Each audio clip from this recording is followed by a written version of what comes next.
Welcome back to my channel to a new blog. এখন সকাল বাজে ওই 9:45 মতো। আমার শাশুড়ি এখন চলে যাচ্ছে, আর কারণ ওদের কালকে যাওয়া আছে তারাপীঠ। ওই ছোটুর অবস্থা দেখো। টাটা, থাক আমি আসছি, থাকো। ঠাম্মু চলে যাচ্ছে। তো এদিকে বেরোলাম, কারণ আমাদের এখানে তো টিকিট কাটাটা খুবই চাপের বিষয়। তাই আমি চাই আগে গিয়ে টিকিটটা কেটে নিই চট করে। আমাদের এখানে সবচেয়ে যেটা সমস্যাদায়ক সেটা হচ্ছে আমাদের ওই পারে মানে ডাউন প্ল্যাটফর্মের ওখানে কোনো টিকিট কাউন্টার নেই। লাফিয়ে এইদিকে আসতে হয়, এটা হচ্ছে সব থেকে বেশি সমস্যা। আর সকালবেলা যেন শরীরের শক্তি নেই, দৌড়াতে হচ্ছে জাস্ট। একটু আগে প্ল্যাটফর্মে গিজ করছিল লোক, গিজ করছিল, এখন ফাঁকা। সকালের দিকে তো স্টেশনে গেলাম, গিয়ে ট্রেনে তুলে দিয়ে আসলাম, তো হয়ে গেল। বাড়ি এসে কাজকর্ম করে একটু বসেছিলাম, চাটা খেলাম। আজকে আমাদের এসেছে গ্যাস। তো মানে কি বলবো, কি যে শান্তি সিলিন্ডারটাকে দেখে। তো যাই হোক, সেটা তো ঘরে চলে এলো। আর লাটু ছোটো যা বিরক্ত করছিল ওই দাদা পারলে সিলিন্ডার নিয়েই আবার চলে যায় এটা। তো যাই হোক, এখন একটু টিফিন হচ্ছে, স্নানটা করবো, করে পুজো দিতে হবে। আজকে বৃহস্পতিবার। আজ অনেক দিন পর আবার তোমাদের রান্নার হেসেল দেখাচ্ছি। এই এখন চলছে লোটে মাছ। লোটে মাছটা ছিল যদিও অনেক দিন আগে, করা হয়নি। আর এখানে চলছে ট্যাংরা মাছ। বৃহস্পতিবার আমাদের ছুটির দিন, চিকেন আনার কথা, বাট চিকেনটা এখন আনবো না, রাতে আনবো, রাতে করবো, যেহেতু 2 রকমের মাছ হয়ে গেছে। আর বিকেলে আমাদের একটু বেরোনোরও কথা আছে, জানি না কতদূর কী হবে। আজকে যদি তুমি এই যে সেলুন থেকে না ঘুরে এসেছো, তাহলে তোমাকে আজকে ঘরেই ঢুকতে দেবো না।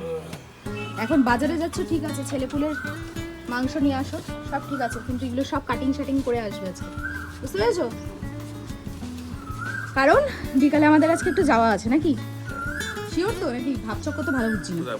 হ্যাঁ, ফাইনালি আমরা রেডি হয়ে গেছি। আমি মাম্মাম তো রেডি, মাম্মাম তো সে কখন থেকে রেডি হচ্ছে। এখন আমার মেনলি যেটা চিন্তা সেটা হচ্ছে লাটু ছোটু নিয়েও 3টে তো থাকবে, মানে আমি গিয়েও শান্তি পাবো না, বিশ্বাস করো। বাড়িতে যদি কেউ থাকতো তাহলে এতটা টেনশন হতো না। একজনকে তো আলাদা করে রেখে যেতে হবে, হয় নিউকে আলাদা করতে হবে, নয় ছোটুকে আলাদা করতে হবে। দেখা যাক কী করা যায়। তো সুব্রত দিকে রেডি হচ্ছে, আর ভাবছি অন্যদিকে কলকাতা সাইডে হয়তো বৃষ্টি হচ্ছে। যদি বৃষ্টি নেমে যায় তাহলে তো আর কেলেঙ্কারি কাণ্ড, জানি না সে কী করবে। তো যাই হোক, রেডি হয়ে বেরোই তাহলে। চলো, মানে রেডি তো হয়ে গেছি, চল এবার বেরোই। 5:25 ট্রেনে যাওয়ার কথা, তো এখন দেখলাম 5:12 একটা ট্রেন আছে, তো সেটা ধরার জন্য আরও তাড়াহুড়ো করে আসছি হঠাৎ তো। আর আমাদের বাড়ি থেকে বেরোনো মানে সব কটাকে আলাদা করে রেডি করে বেরোনো মানে একটা বিশাল পাজের অবস্থা। এই যে সব হন করে যাচ্ছে, হনিয়ে দৌড়াতে হচ্ছে নাকি? চলো না, চলো, হাঁপিয়ে গেছে নাকি? সব ঠিক করে বেরোতে বলছে, এদের কিউট হেল্প করছে, এদের ছেলেপুলেদের সব সাহায্য করে আমাকে ঠিক করে বেরোতে হয়। এটি হচ্ছে আমাদের বাড়ির নিয়ারেস্ট স্টেশন পায়রাডাঙ্গা। মারাত্মক গরম, আর তার মধ্যে যদি বৃষ্টি আসে এক্ষুনি ভালো হবে। বৃষ্টি আসলে হয়ে গেল। অবশেষে প্রতীক্ষার অবসান ঘটিয়ে ট্রেন এসে হাজির। আমরা যাব এখন নৈহাটি। এই যে ট্রেনে উঠেই এই ভদ্রলোকের খাওয়া দাওয়া শুরু হয়ে গেছে। কি ফালতু একেবারে।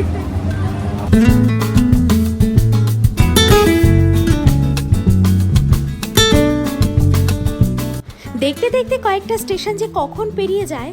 যাই হোক, নৈহাটিতে তো পৌঁছে গেলাম। এবার ওভারব্রিজ পেরিয়েই আমাদেরকে যেতে হবে 1 নম্বর প্ল্যাটফর্মে। স্টেশনে কিন্তু ভিড় ছিল মারাত্মক।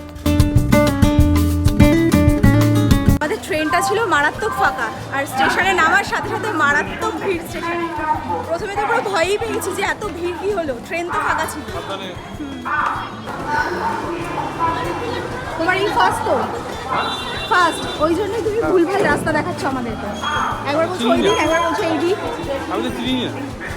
নৈহাটি স্টেশন থেকে বড়মার মন্দির এতটাই কাছে যে কোনো টোটো বা অটোর কোনো দরকারই পড়বে না। তবে হ্যাঁ, যদি কোনো বয়স্ক মানুষ থাকেন তাহলে সামনে থেকে টোটো নিয়ে তোমরা যেতেই পারো। মামা, আমরা সেই কবে এসেছিলাম জানো? আগের বছর 1 বছর পর ঘুরে তো এসেছিলাম, এমনিও এসেছিলাম আমি আর মাম্মাম দুজনে। 1 বছর পর আবার আসলাম না। আমরা গিয়েছিলাম নবমীর মানে রামনবমীর ঠিক আগের দিন। ওয়েদার ছিল মারাত্মক ভালো। ভাবছিলাম যে লাঠির জন্য একটা বউ নিয়ে যাবো এখান থেকে। চল চল দেখি ভিড় আছে না ফাঁকা আছে। ওই ফাঁকাই আছে লাইন।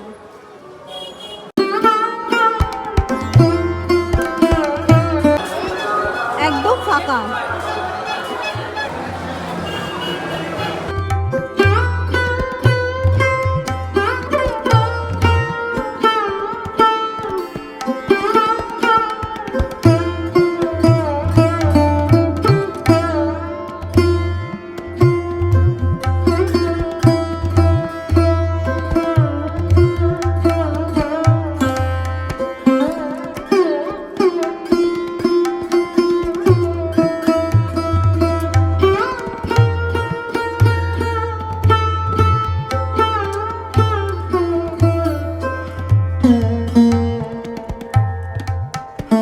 পুজোটা কিন্তু এত ঝটাঝট হয়েছে, দারুণ হয়েছে। হ্যাঁ প্রসাদ তো নেবই। দর্শন কেমন হলো? অসাধারণ। আমরা এত ফাঁকায় পুজো দিয়েছি, পুজো দিয়ে বেরিয়েই দেখি মারাত্মক লাইন পড়ে গেছে আর গেটও অলরেডি বন্ধ হয়ে গেছে, কারণ আরতির সময় হয়ে গেছে। নৈহাটিতে বড়মার কাছে আসলে গঙ্গার পাড়ে না গেলে কি হয় বলো? 3 জনে মিলে তারপর চলে গেলাম গঙ্গার ধারে। চারিদিকে এত সুন্দর সাজানো, আর গঙ্গার ধারে রামনবমীর জন্য প্রভু শ্রী রামচন্দ্রের মূর্তি, সাথে মা সীতা আর হনুমানজির মূর্তি রাখা হয়েছে, যা দেখে মানে অসাধারণ লাগছিল আমাদের।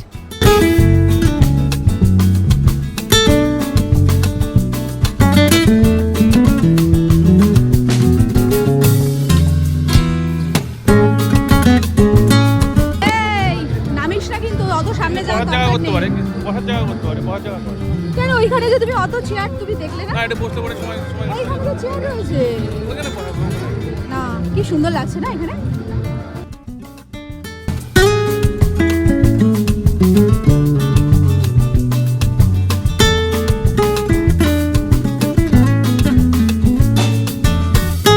আমি দেখেছি হঠাৎ করা প্ল্যান সব সময়ের জন্য ভালো হয়, আর তাছাড়া সবই মায়ের ইচ্ছে। আমরা তো রামনবমীর দিন একটা অসাধারণ দিন কাটিয়েছি। এখনো মনে হয় ভিড় আছে, জানো সামনে লাইন আছে, ওই দেখো প্রচুর ভিড়, সামনে মারাত্মক ভিড়। সামনে দেখ কি লাইন, এই দেখো কি লাইন, কত দূর পর্যন্ত। আর এখন মনে হয় আরতি হচ্ছে, গেট বন্ধ। এই মেয়ের এত চা খাওয়ার নেশা হয়েছে যে এখন চাকদায় নেমেছে। এই মানে অ্যাকচুয়ালি নামতামই এই দোকানটা থেকে চা খাওয়ার জন্য এখন সবাই এসে দাঁড়িয়ে আছে। আমরা এত ভালো পুজো দিলাম, কিন্তু আসার সময় ব্যাপারটা হচ্ছে, যাওয়ার সময় ট্রেনটা ফাঁকাই পেয়েছি, আর আসার সময়ও ট্রেন ভালোই ফাঁকা ছিল, বাট সেই ট্রেনটা পায়রাডাঙ্গায় থামেনি, আমাদের চাকদায় নামতে হয়েছে। চাকদায় নেমে নেক্সট আবার ট্রেনে করে তারপরে আমাদের আসতে হলো পায়রাডাঙ্গা। এদিকে যেহেতু আমাদের ছেলে পুলে নিয়ে সংসার, এসে দেখি সব এদিক ওদিক লাফালাফি শুরু করে দিয়েছে। তো একটু ফ্রেশ হলাম, মামাম গেছে একটু সন্ধ্যা দিতে, সন্ধ্যাটা দিয়ে নিই। আজকে যেহেতু ছুটির দিন, তাই ঘরে বসে থাকার তো কোনো প্রশ্নই নেই। এক ঘোরা ঘুরে এসে ড্রেস চেঞ্জ করে আবার আর এক ঘুরতে যাওয়ার মানে জন্য রেডি হয়ে গেছি অলরেডি। এই ঘুরতে যাওয়াটা কি একদম প্রত্যেক দিনের মতো, যেরকম যাই যেরকম যাই এদিক ওদিক চাকদা রানাঘাট, এই আর কি। বকছে আমাদের, কেমন করে বকছে দেখ। ঘুরতে গেছিলাম নিউ, ঘুরতে গেছিলাম নিউ।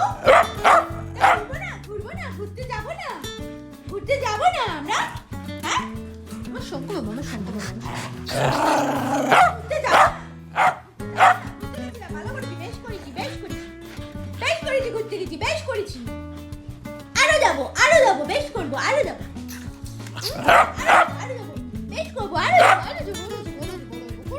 কত ঝগড়া করছি আজকে সারা দিন, প্রায় বিকেল থেকে ওদেরকে একা থাকতে হয়েছে বাড়িতে, যেহেতু ঠাম্মুও নেই, দিদুনও আসেনি, বাড়িতে পুরো একা। মাথা ওদের গরম, দেখো না কি পরিস্থিতি, বাবা বিছনা সব নষ্ট করে ফেলবে, হায় ভগবান। তো যাই হোক, এখন একটু রান্না বসাতে হবে। ঘোরাঘুরি তো হলো, মাটন নিয়ে এসেছে সাথে করে, কিন্তু মাটনটা করবো না, ওটা কালকে হবে।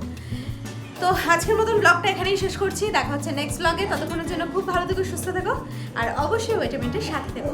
সো চলো আজকের মতন tata, bye and good night.